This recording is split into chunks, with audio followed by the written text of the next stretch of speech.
Hi guys. So recently I had a brain tumor and I was in hospital for 2 weeks and I was trying to find a lot of information. So I went on YouTube and I went on Google and I actually didn't find that much. So I wanted to share my story with you guys so that it maybe can help some people.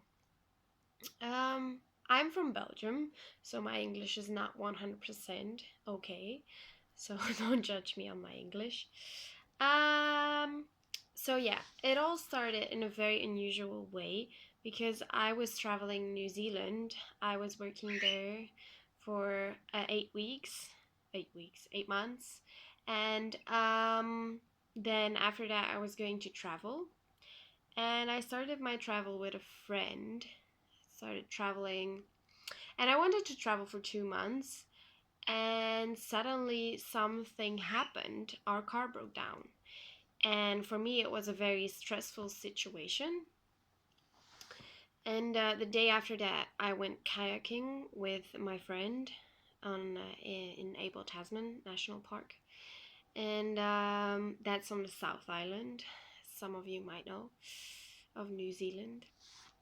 And the day after the kayaking, that was on a Sunday, I woke up early in the morning at 5:30 and I had this massive headache.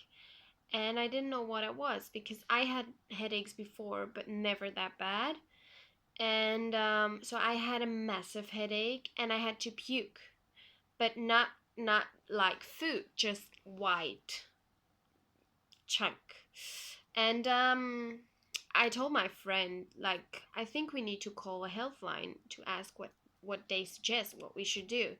So we called the health line and we went to the doctor, and they said, "Oh, you have a little sunstroke and you're dehydrated. So I'll give you some fluent and anti-sickness, and you just stay in your bed." So that's what I did. And during the night, I had to drink liters and liters of water, and I had to go to the toilet every 20 minutes. And the next day, I couldn't really stand up, but when I did, I felt really dizzy, and I had the feeling that my eyesight was worse, that I couldn't see on the sides of my eyes, only in the middle, the central part. And I thought, this is not normal. What is happening? And so we called the health line again, and I went to the doctor again, and that doctor did a lot of tests, like brain test, balance, and checked my eyes and everything. And she found it very rare, very unusual that my eyes were like that. So she said, you need to go to hospital now, and you need to take a CT scan. So we were like, what? CT scan just fell out of the air. We were not prepared for that. Our car broke down, so we didn't have a car. Luckily, we could stay with somebody from there, but with an Airbnb, and that person had a car, so we could use their car. And so we drove to the hospital, and I just kept on drinking, and I felt miserable. And I slept almost the whole way to the hospital. And then we finally arrived, and the nurses there were like, why is she coming in with a migraine? Like, that's not very usual that you have to have a CT scan. But I stayed there anyway. They gave me 3 or 4 bags of fluids again, and at 10:30 in the evening, I could finally get my CT scan. And they took my CT scan, and I said, "Great, now I can go home." And they're like, "No, no, we find some kind of virus in your blood or infection. Um, so you need to stay for a little longer." It's like, okay, okay. Then 1:30 a.m. in the middle of the night, they came with the results of my CT scan, and they told me, you basically have a growth in your brain, and I was like, what? I didn't expect it at all, and luckily my friend was with me because she was a lot of support. But I didn't expect this. This was like, no, that's not possible. I'm completely fine. I'm normal. I'm just like you. I mean, um, I couldn't really believe it, but yeah, I had to stay in the hospital, and they gave me more fluid bags, and I had to go to the toilet the entire time, and I had to go to a room in Nelson Hospital, and yeah, um, the day after that, the doctor came, and by that time, I called my parents in the middle of the night, and it was day at that time in Belgium, and of course they were freaking out, and they wanted to come to New Zealand, but it's 27 hours, so it's not that easy. And luckily, I had a good insurance that covered almost everything. Um, so if you're traveling, take an insurance. Uh, but yeah, it was also fast, and I had to go to. I flew to Auckland because my host family was in Auckland. So Tuesday night, I flew from Nelson Hospital to Auckland Hospital, and I had to stay there overnight in a room with 12 other people who had brain surgery, so that was not very pleasant. And they did a catheter, and they gave me a lot of pills. Before I left Nelson, they also gave me an injection in my belly because um, I had to go to toilet the whole time, and it was for that. And then in Auckland Hospital, they finally gave me some more information. And so they basically said that because I had to drink and pee the whole time, that meant that I had diabetes insipidus.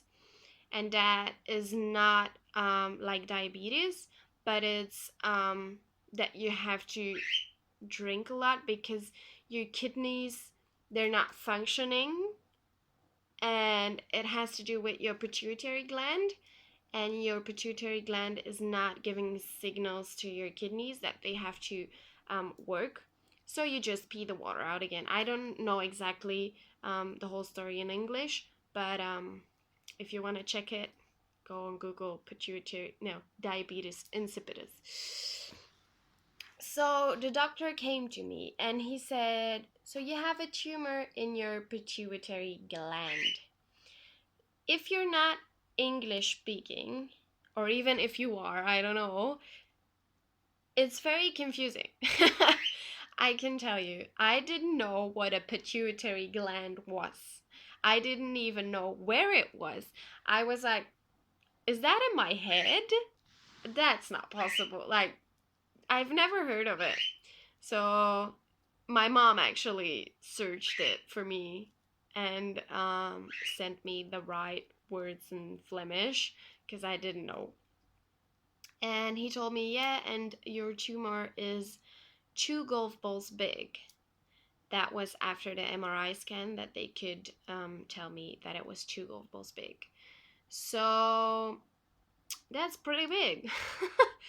And my eyes were just getting worse and worse because the tumor was pressing on my eye nerves. And a typical sign of a tumor in your pituitary gland is that your outside of your vision goes away. Peripheral vision or something, is it? It's called like that or something. And so I had to go to the eye clinic as well, and they actually showed me that I've lost almost everything in my right eye and the half of my left eye, which was very scary because they didn't know if it was going to come back after the surgery. And yeah, so then they said, we're gonna wait for your mom till she's in New Zealand, and then we're gonna operate you. You're gonna have a surgery because we can't we can't fix it with medicines.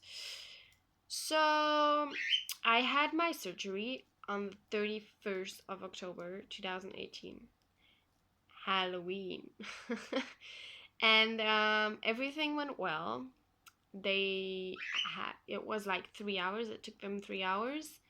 And I remember after the surgery I was very thirsty, and I couldn't really eat a lot because I had nose packs in both of my nose holes. Is that how you call them?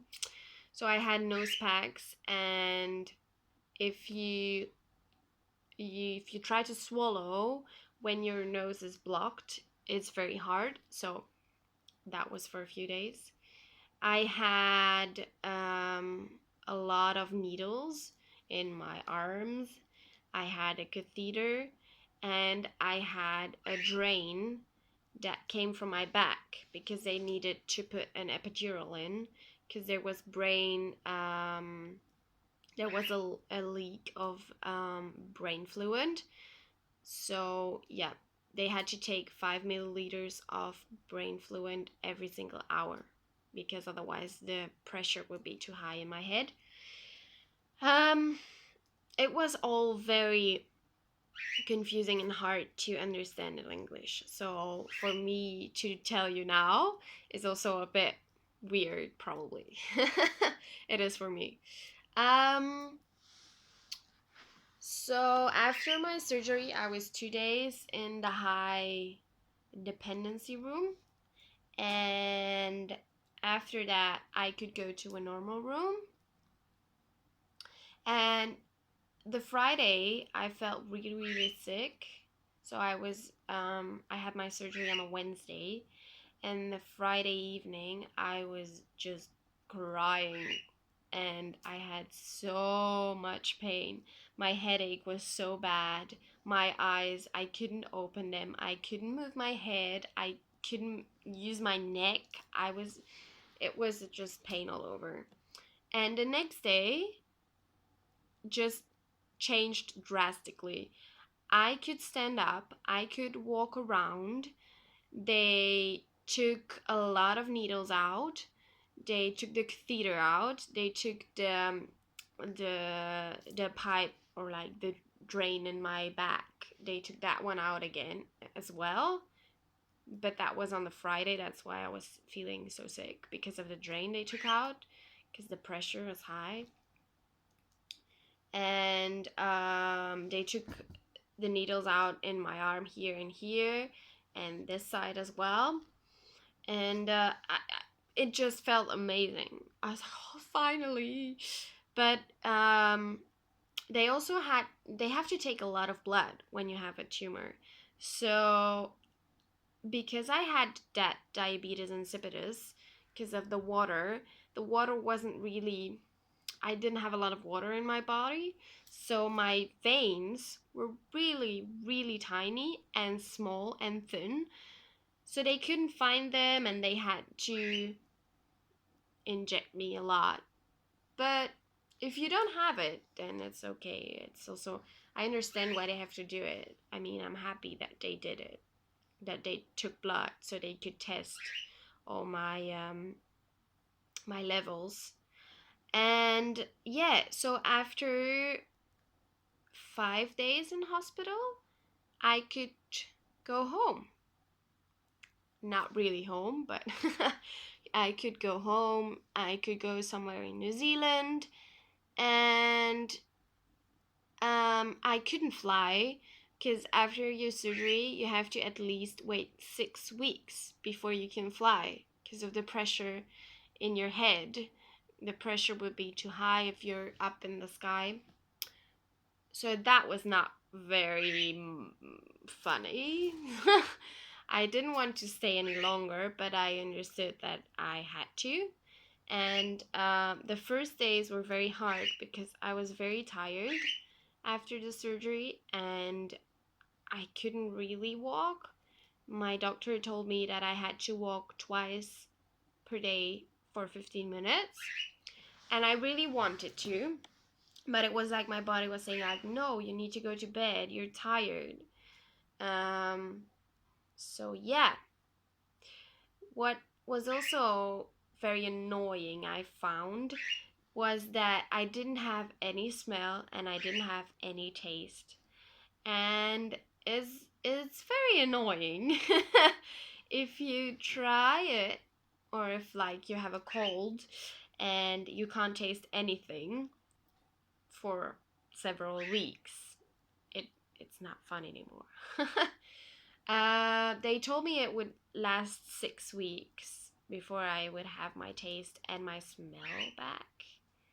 Um, but it took 2 weeks for me before I could smell again. I suddenly could smell toast and lemons and grapefruit, and after 4 weeks, I had my full taste back.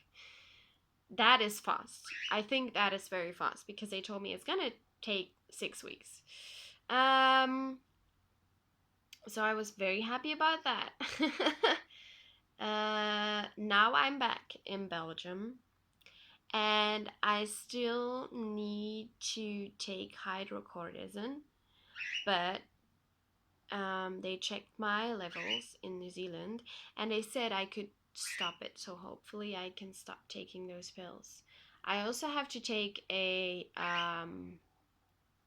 nose spray because I still have diabetes insipidus, and if I don't take the nose spray, I would drink 5 liters a day, and I don't want that. So I have to take my nose spray, otherwise my levels won't be good either. And that's it. I still rinse my nose with water because you have to do that um, until 10 weeks after the surgery. But apart from that, I don't do anything else. Um, so I think I got lucky.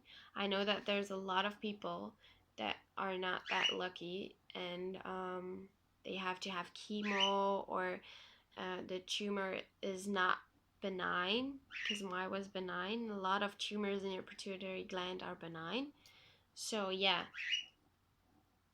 I know I got lucky, and I'm very happy and grateful. The doctor was good, very good. I trusted him for 100%. And I think that's also very important, that if you have to have the surgery, you have to trust your doctor and you have to trust the anesthetic and the whole team, because otherwise you're gonna be stressed anyway, and your body is gonna, yeah, react different, I think.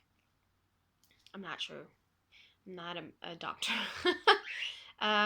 So yeah, if you got any questions or any information that you still want me to tell you, you can always um, email me or message me, and I will happily respond to you. And if you want to have another video explaining about other things, about how I pick my life again, how I pick up my life again, or how the doctor visits went, then just ask and maybe I can make another video. I hope this has helped you a little bit, and maybe see you soon.